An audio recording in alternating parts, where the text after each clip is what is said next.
Eu vou trazer para você agora tudo que você precisa saber para o concurso da Receita Federal. Lembrando que devemos ter concurso da Receita Federal em 2027, tá? Já há sinalização para isso. E vou explicar para vocês como que eu fiz para ser aprovado auditor fiscal, tá? E para ser aprovado em outros concursos. Tive 12 aprovações em concurso ao longo da minha jornada. Se você não me conhece, meu nome é Rafael Barbosa e falo sobre o concurso sem firula, sem frescura e sem perfumaria, beleza? Vamos embora. Eu trouxe aqui um artigo para a gente trocar uma ideia. Lembrando que a gente vai falando aqui sobre o concurso da Receita Federal. Você já vai dando o seu like, que não custa nada.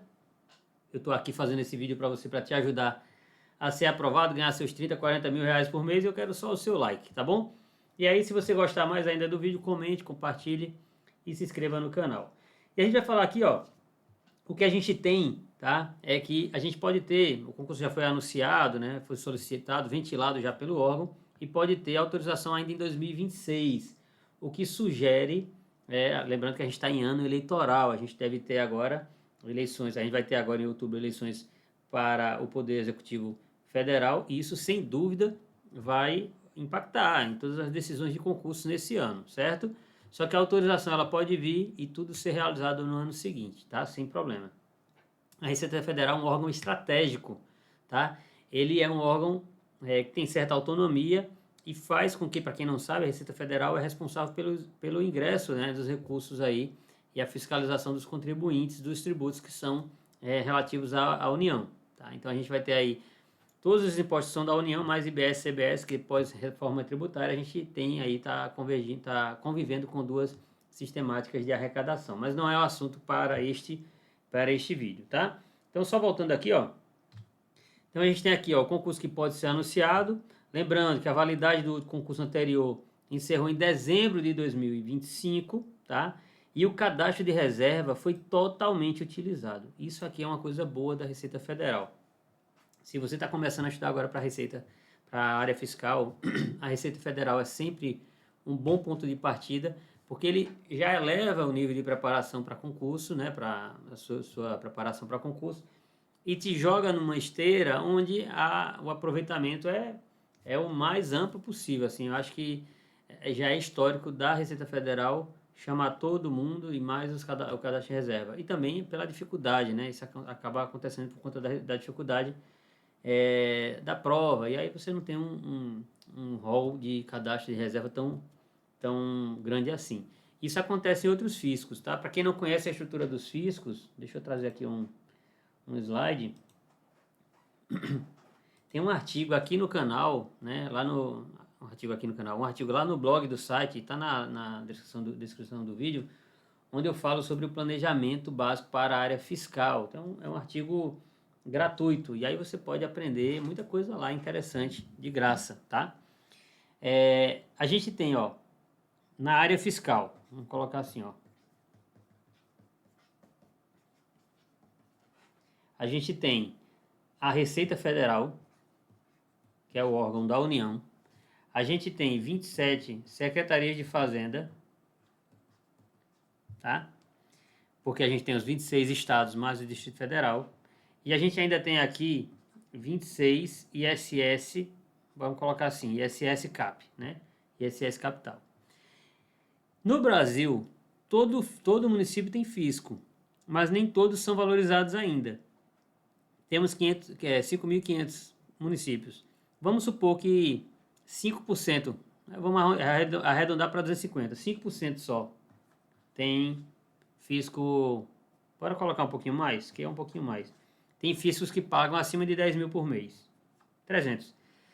A gente tem aqui, ó. A gente tem aqui, por baixo, 354 órgãos.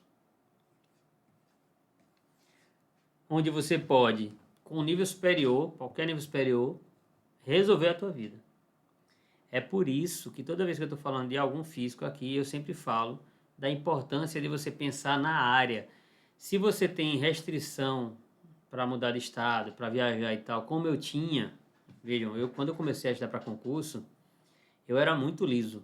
Hoje eu sou casado com a minha namorada da época, eu tinha 15 anos de idade. E para ir para casa dela, eu era tão liso que eu não tinha o dinheiro para ir. Às vezes ela tinha que me emprestar. E era 50 centavos. 50 centavos. A gente está falando de 2002.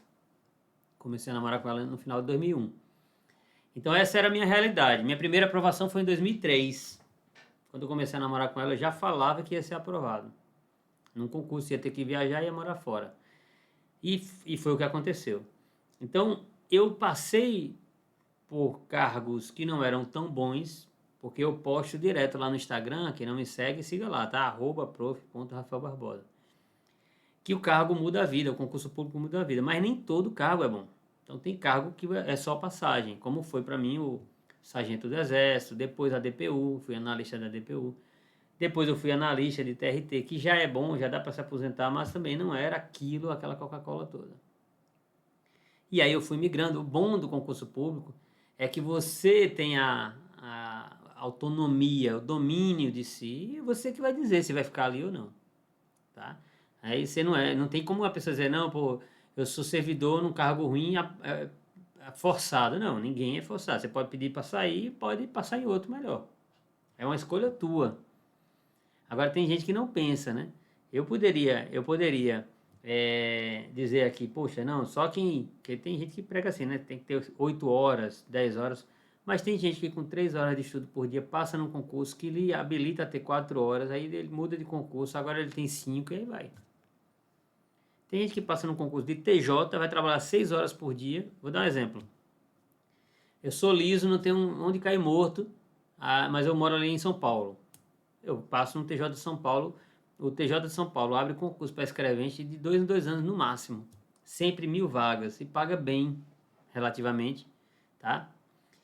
Para o setor privado, no geral, é muito acima da média. Para os concursos é um ok. Você vai ganhar 8 mil reais ali, 7 mil, 8 mil. Já resolve tua vida, pô. Porque agora tu vai trabalhar 6 horas para ganhar isso. Aí tu tem tempo para estudar para ganhar 20. Depois tu vai e estuda para ganhar 30. E aí vai. Entendeu? É uma escolha nossa. A carreira pública ela traz isso. Beleza? Então, essa gama de oportunidade que pode começar com a Receita Federal, pode te fazer auditor fiscal em um órgão que você não imaginava que seria e vai acabar sendo bom também. Tá? Vai ser bom de todo jeito. Eu vou tirar daqui a pouco eu volto com um slide para mostrar para vocês um pouquinho sobre o método 4.2, que é o que eu usei para passar 12 vezes, tá? É um método simples, sem firula, enfim. Mas bora voltar aqui, ó. Remuneração. A estrutura remuneratória da Receita Federal é uma das mais atrativas, tá? Do Brasil, sem dúvida. O auditor fiscal, no início de carreira, está tirando 34 mil reais. E o analista 19. Então, é claro que a gente vai chegar aqui no final de carreira a cerca de 46 mil reais. 45, 46 mil.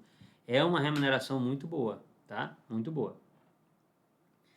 E aí a gente tem, ó, esses dados eu trago para vocês, 12 mil cargos vagos de auditor fiscal. Mas é claro que o órgão não precisa disso tudo, tá? Senão já teria colapsado. Porque tem bem menos que isso na atividade. E 10 mil analistas. Mas são cargos que foram criados historicamente, então estão lá, tá? Detalhes do último concurso. Banca examinadora foi a Fundação Getúlio Vargas, tá? Se você que só quer Receita Federal, eu já trabalho com essa banca, que é uma das favoritas a fazer o novo concurso. A realização foi em 2020, 2023, 2022, 2023. Foram 699 vagas imediatas, sendo 230 para auditor e 469 para analista. E o número de convocados aí, ó, chegaram a convocar quase o dobro, ó, 2.217 no total, tá? Nota de corte na ampla concorrência para auditor fiscal foi cerca de 66% e para analista 61%. Ampla concorrência, a galera das cotas foi um pouco menor. E as disciplinas que a gente teve aqui, ó. Para auditor fiscal, a gente teve língua portuguesa, inglês ou espanhol, raciocínio lógico e estatística, economia e finanças, tá? Administração geral e pública, auditoria e contabilidade geral e avançada, direito administrativo, constitucional e previdenciário, direito tributário, legislação tributária, legislação aduaneira e comércio internacional. Essas últimas 3 matérias aqui, começando a estudar agora, essas aqui em inglês, vocês podem deixar por último, tá? Não precisa de pressa para começar agora com elas, porque vocês estudando as outras, vocês conseguem fazer concursos de ISS. Tem uma curiosidade aqui, ó. Tem gente que passa em concurso de SS para ganhar 10 mil. Já tive vários alunos da mentoria assim, que eles gastaram aqui, ó. Eles usaram só português, raciocínio lógico, auditoria, contabilidade geral, direito constitucional, administrativo e tributário, e a legislação do município. E estão ganhando hoje 10 mil reais por mês. Tem aluno meu que usou isso aí, tá ganhando 20, tá? Ganhando 20. Enfim. E disciplinas de analista tributário, língua portuguesa, inglês, espanhol, raciocínio lógico, matemático, direito administrativo e constitucional, direito tributário, legislação tributária, contabilidade geral e administração geral. Essas são as disciplinas básicas aí para esse concurso. Pessoal, se vocês estão aí, ó, cansados de mentorias que vendem plataformas, eu não vendo plataforma, tá? E geralmente plataformas genéricas. O que é uma plataforma genérica? Você vai entrar dentro de uma plataforma, e o teu mentor usa essa plataforma e mais 300 mil mentores no Brasil usam. Tem uma empresa hoje que vende plataforma para mentor. E aí tá todo mundo usando do mesmo jeito, fazendo as coisas do mesmo jeito e para todo mundo, tá? Então eu não trabalho com esse tipo de plataforma.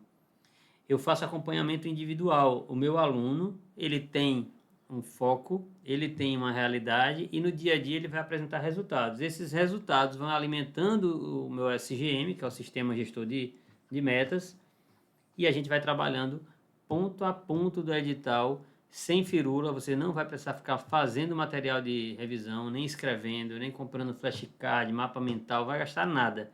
É uma das coisas interessantes da minha mentoria que o pessoal passa a economizar dinheiro, porque só precisa do material que geralmente ele já tem, que é uma assinatura que tem um PDF completo, videoaulas e um site de questões. Às vezes até o site de questões o sistema de questões da assinatura, tá? E o que é que a gente vai fazer aqui de milagroso que vai fazer o aluno passar inevitavelmente? Organizar esse material e fazer com que ele seja eficiente nessa batida de edital. Tem gente que já me contratou vindo dessas plataformas genéricas que tem mais de 2, 3 anos, nunca bateu um edital. Porque fica trabalhando ali com base naquelas tarefinhas, né? Como é que eu faço para saber se minha plataforma é genérica?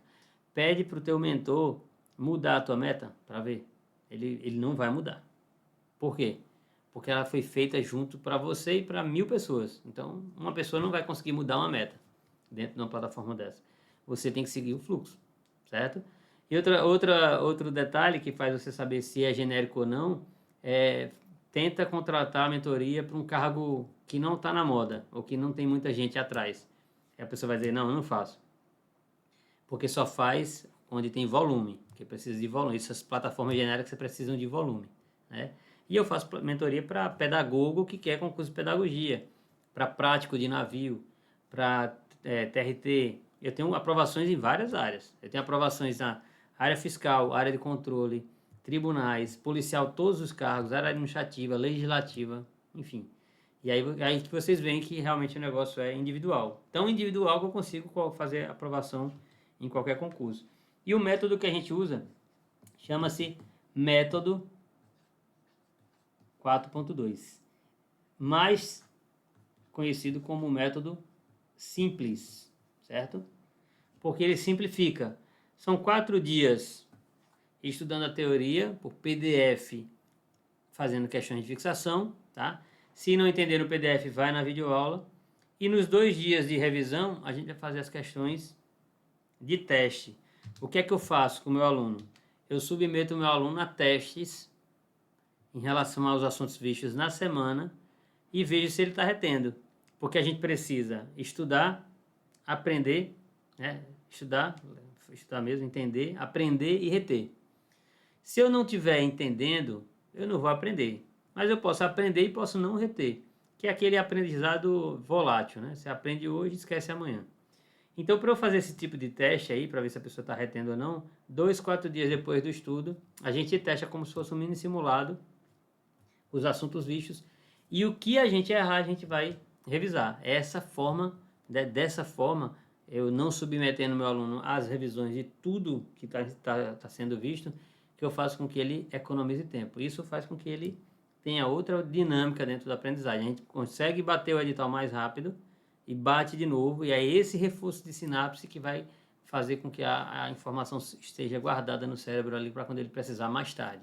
Isso aqui a gente está falando de pessoas que ficam estudando de forma ininterrupta por 18, 24 meses e conseguem fazer uma prova e conseguem tirar 90%, como alguns alunos meus já conseguiram, certo? Usando o método 4.2. É simples, sem firula, sem frescura, vocês vão ver, tá? Quem quiser contratar minha mentoria, quem quiser ser meu aluno, tornar a aprovação inevitável, o link está na descrição do vídeo. Vocês podem falar aqui nesse WhatsApp, ó, 81998387454. Quem quiser mais informações sobre o método, sobre mim, pode comprar, adquirir meu livro aqui.